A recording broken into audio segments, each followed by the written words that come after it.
दोस्तों आज जो मैं आपको कहानी सुनाने वाला हूँ वो एक ऐसे हवेली की है जिस हवेली में कई दशकों तक एक भयानक राज छुपा हुआ था और जब वो राज खुला उस हवेली में रहने वाले परिवार की पूरी जिंदगी बदल गई।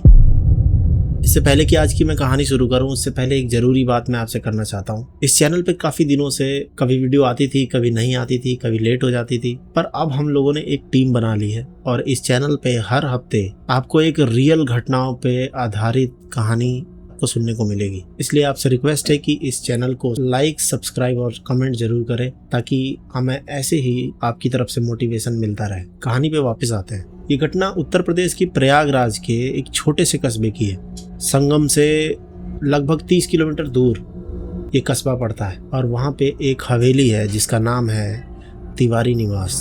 लाल ईंटों से बनी ऊंची छत, घुमावदार सीढ़ियाँ और बीच में एक बड़ा सा आंगन जिसमें एक पुराना पीपल का पेड़ था। ये हवेली कई दशकों से बंद थी। इसके असली मालिक पंडित रामाकांत तिवारी बहुत ही बड़े विद्वान थे, संस्कृत के ज्ञाता, ज्योतिषी और तंत्र मंत्र की जानकार। उनकी कोई संतान नहीं थी जिसकी वजह से उनकी मृत्यु के बाद ये हवेली वीरान पड़ गई। पर पंडित रामाकांत तिवारी के 2 भतीजे थे जिसमें से एक विक्रम एक सरकारी स्कूल के अध्यापक रहे। नौकरी अच्छी थी पर किराए पे वो रहा करते थे और जब उन्हें पता चला कि उनके नाम पर एक पुरानी हवेली है तो उन्होंने फैसला किया कि वहीं जाके रहे। लेकिन उनके बड़े भाई ने कहा कि भाई वो जगह ठीक नहीं है। गांव के बड़े बुजुर्ग बताते हैं कि वहां रात को रुकना खतरे से खाली नहीं, यहाँ तक कि लोग उस हवेली के आसपास भी नहीं भटकते रात को। पर विक्रम ने उनकी बात सुनी नहीं। उन्होंने बोला, अरे भैया ये सब अंधविश्वास है, मैं पढ़ा लिखा हूँ, मैं इन सब बातों में नहीं मानता। और विक्रम और उनकी पत्नी सुनैना और उनकी 8 साल की बेटी प्रिया तीनों उस हवेली में चले गए। शुरुआत के दिनों में सब कुछ ठीक था।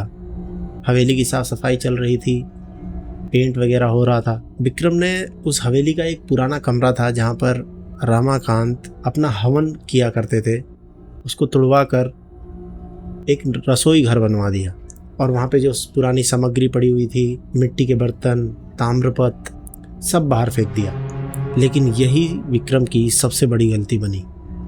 विक्रम के जिंदगी में आने वाले कुछ दिनों में कुछ अजीब से अनुभव होने लगे। पहले तो आंगन का जो पीपल का पेड़ था वो धीरे धीरे झुकने लगा था। ना कोई आंधी, ना कोई तूफान, ऐसा मानो जैसे जबरदस्ती उस पेड़ को किसी ने नीचे की तरफ झुका दिया हो। प्रिया, उनकी बच्ची जो हर वक्त खेलती कूदती रहती थी, वो अचानक बिल्कुल शांत हो गई। खाना पीना बंद कर दिया उसने, किसी से बात नहीं करती थी। पर रात को आंगन में अकेले जाकर उस पीपल के सामने खड़ी हो जाती थी। एक रात सुनैना ने उसे देख लिया। वो घबराई और बाहर दौड़ के गई और प्रिया को हाथ पकड़कर कमरे के अंदर लेके आई और प्रिया से पूछा, प्रिया तू वहाँ पे क्या कर रही थी? प्रिया ने बिल्कुल आराम से बोला, उस पेड़ पे तो हमारे बाबा रहते हैं ना, मैं तो उन्हीं से बात कर रही थी। ये सुनते ही सुनैना का दिल बैठ गया। उन्होंने विक्रम को बताया। विक्रम ने कहा कि बच्चों की कल्पना शक्ति बहुत ज़्यादा होती है तो उसने कोई काल्पनिक दोस्त बना लिया होगा, तुम परेशान मत हो, ऐसा होता है बच्चों के साथ। पर एक रात, अक्टूबर का महीना था, ठंड भी आई नहीं थी। विक्रम और सुनैना आंगन में बैठे हुए थे।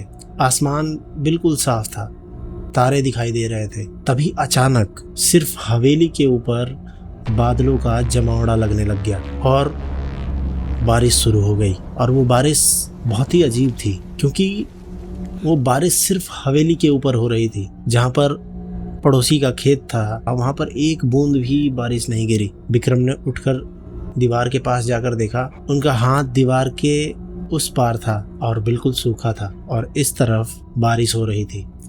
उसी रात विक्रम ने अपने पड़ोसी के पास फ़ोन किया और उससे पूछा कि भाई साहब आपके यहाँ भी बारिश हो रही है क्या? गणेश ने कहा, अरे आपके यहाँ बारिश होगी तो क्या मेरे यहाँ बारिश नहीं होगी? कैसी बात कर रहे हो यार, पर यहाँ तो बारिश नहीं हो रही है, बिल्कुल सूखा पड़ा हुआ है। ये सुनते ही विक्रम और हैरान होने लगा और जैसे ही विक्रम ने फ़ोन रखा था वैसे ही विक्रम के बड़े भाई जिन्होंने इस हवेली में आने से रोका था, उनका नाम मोहन था, वो भाग के वहाँ पर आ गए रात के 11 बजे। उन्होंने बताया कि भाई मुझे बहुत ही अजीब सपने आ रहे हैं, मुझे लग रहा है तेरे यहाँ कुछ गड़बड़ होने वाली है, इसलिए मैं अपने आप को रोक नहीं पाया, मैं आ गया यहाँ पे।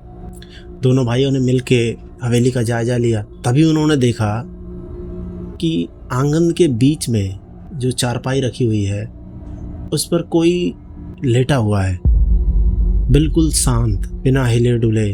और वहाँ पर एक अजीब सी रोशनी निकल रही है वहाँ से, ऐसे मानो जैसे बिजली गिरी हो। विक्रम के बड़े भाई मोहन ने ये देखते ही विक्रम का हाथ पकड़ा और बोला, भाई ये ब्रह्मदत्त है। विक्रम ने बोला, ब्रह्मदत्त? अरे हमारे चाचा जी पंडित रमाकांत, वो यही हैं। हमने उनका हवन कक्ष तोड़वा दिया, ये सब हमारी गलती है। ब्रह्मदत्त जैसे हमारे शास्त्रों में भी भूत प्रेत चुड़ैलों के बारे में जिक्र आया है, लेकिन इन सब में से सबसे ताकतवर कोई एंटिटी मानी जाती है तो वो ब्रह्मदत्त की होती है।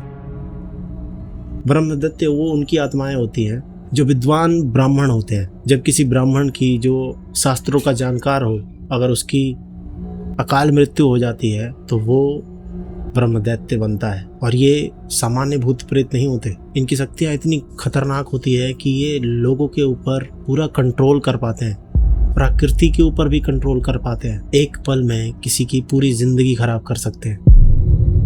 अगले दिन सुबह प्रिया अचानक से पूरी तरह से बदल गई। वो 8 साल की बच्ची, उसकी आंखें अब बिल्कुल ही खाली खाली नजर आ रही थी। ना वो खाना मांगती थी, ना ही वो खेलने कूदने की जिद करती थी।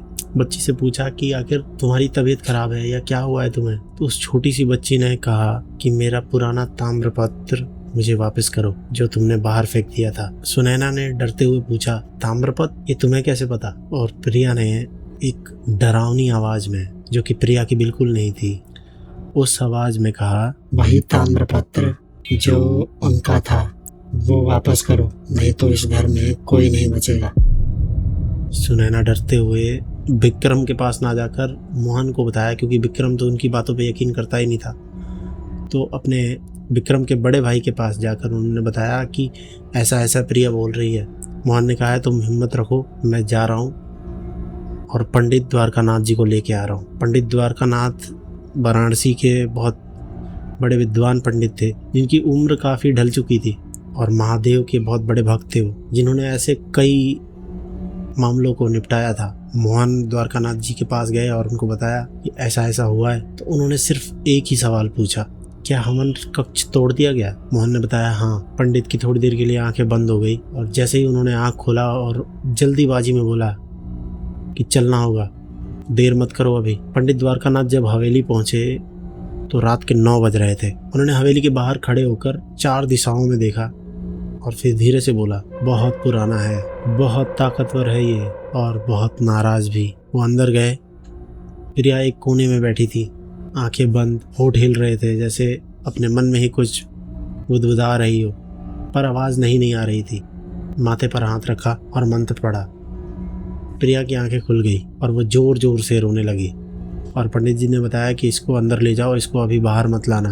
और पंडित जी ने अपना थैला खोला, उसमें से हवन सामग्री निकाली और बेलपत्र, काले तेल, गंगाजल, रुद्राक्ष की माला। ठीक उसी जगह जहां पंडित रमाकांत की पुरानी हवन कक्ष था, हवन शुरू हुआ। पहली आहुति डाली गई और अचानक आसमान में बिजलियां कड़कने लगी। दूसरी आहुति डालते ही जोरों से तूफान उठ चुका था। जैसे जैसे द्वारकानाथ जी हवन में आहुति डाल रहे थे, वैसे वैसे वहाँ का माहौल और भयानक होता जा रहा था। तभी अचानक उस चारपाई पे, जहाँ पर वो साया उनको दिखाई दिया था विक्रम को, वो अचानक से चारपाई 2 फुट हवा में उड़ने लगी और सभी अपनी आंखों से देख सकते थे कि उस पर एक बहुत ही भयानक आकृति बैठी हुई थी, पूरी तरह से एकदम शांत, अपने हाथों को सर पे रखे हुए, जैसे किसी राजा की प्रतिमा हो, और उसकी आंखें ऐसी दिख रही थी जैसे धधकती लावा अंदर फूट रही हो। पंडित द्वारकानाथ जी ने आहुति देना रोका नहीं और धीरे से बोले, पंडित रमाकांत जी, मैं जानता हूँ आपका दर्द, आपका हवन कक्ष नष्ट हो गया, यह गलत था, आपका अनुष्ठान अधूरा रहा, यह भी गलत था, पर ये बच्चे आपके अपने खून हैं, आप इन्हें सजा क्यों दे रहे हो? जो भी किया इन्होंने जानबूझ के नहीं किया। तभी उस ब्रह्मदैत्य ने बोला, मेरी समाधि तोड़ी गई, मेरा ताम्रपत्र फेंका गया, मेरे जीवन भर की साधना का अपमान हुआ। मुझे तुम भी नष्ट नहीं कर सकते, अमर हूँ मैं। पंडित द्वारकानाथ जी मुस्कुराए और बोले, अमर तो महादेव हैं, जीते जी तो आप उन्हीं के भक्त थे। क्या मरने के बाद आपकी भक्ति खत्म हो गई? उस एक पल में सब कुछ रुक गया। पंडित द्वारकानाथ जी ने आहुतियाँ तेज कर दी, ओम नमः शिवाय का जाप शुरू कर दिया। मोहन और विक्रम दोनों ही जुड़ गए उस हवन में। उन तीनों की आवाज़ें एक हो गई और आहुतियाँ जोर जोर से पड़ी जा रही थी। तभी एक जोर की आवाज़ हुई। अचानक उस आवाज़ के साथ उस आंगन में एक अजीब सी रोशनी फैली। ब्रह्मदैत्य की आवाज़ बदल सी गई थी। अब वो क्रोधित नहीं था। उस ब्रह्मदैत्य ने द्वारकानाथ जी को कहा, पंडित, मुझे मुक्ति चाहिए। जो मेरा अनुष्ठान अधूरा रह गया था, जब तक वो पूरा नहीं होता तब तक मुझे मुक्ति नहीं मिल सकती। पंडित जी ने दोनों हाथ उठाया और बोला कि आपका अनुष्ठान मैं पूरा करूँगा और आपका जो अधूरा हवन जो आज यहाँ पूरा होगा वो आपके नाम से होगा, आपकी आत्मा की शांति के लिए। पर आपको वचन देना होगा, इस घर के सदस्य को फिर कभी कोई कष्ट नहीं होनी चाहिए। एक लंबी चुप्पी के बाद आवाज़ निकली, स्वीकार है। पंडित द्वारकानाथ जी ने उस हवन को पूरा किया। सुबह की पहली किरण जब आंगन में पड़ी तब जाकर सब कुछ शांत हो चुका था। एक बहुत ही पॉजिटिव वाइब फैल चुकी थी पूरी हवेली में। वो हवेली जो डर का कारण थी वह एक सकारात्मक ऊर्जा का उदाहरण बनी हुई थी। पंडित द्वारकानाथ जी बहुत थक चुके थे। उनको ऐसा लग रहा था कि उनके शरीर की पूरी ताकत सोख ली गई हो। उन्होंने उस दिन उस हवेली में ही आराम किया। दोनों भाइयों और सुनैना ने उनकी बहुत अच्छे से सेवा की और उसके बाद उस हवेली में वो दोनों भाई बहुत सुखी से रहते गए। दोस्तों, ये घटना हमें इन्हीं परिवार के किसी मेंबर ने हमें भेजी है। तो ये थी आज की कहानी। दोस्तों, अगर कहानी पसंद आई हो तो लाइक, सब्सक्राइब और कमेंट करना बिल्कुल मत भूलना। अगर आपके पास भी कोई ऐसी स्टोरी है तो आप इस ईमेल आईडी पे हमें भेज सकते हैं और नीचे इंस्टाग्राम आईडी दी गई है, उस पर भी आप डायरेक्ट हमें भेज सकते हैं। तब तक के लिए अपना ध्यान रखिए। बाय।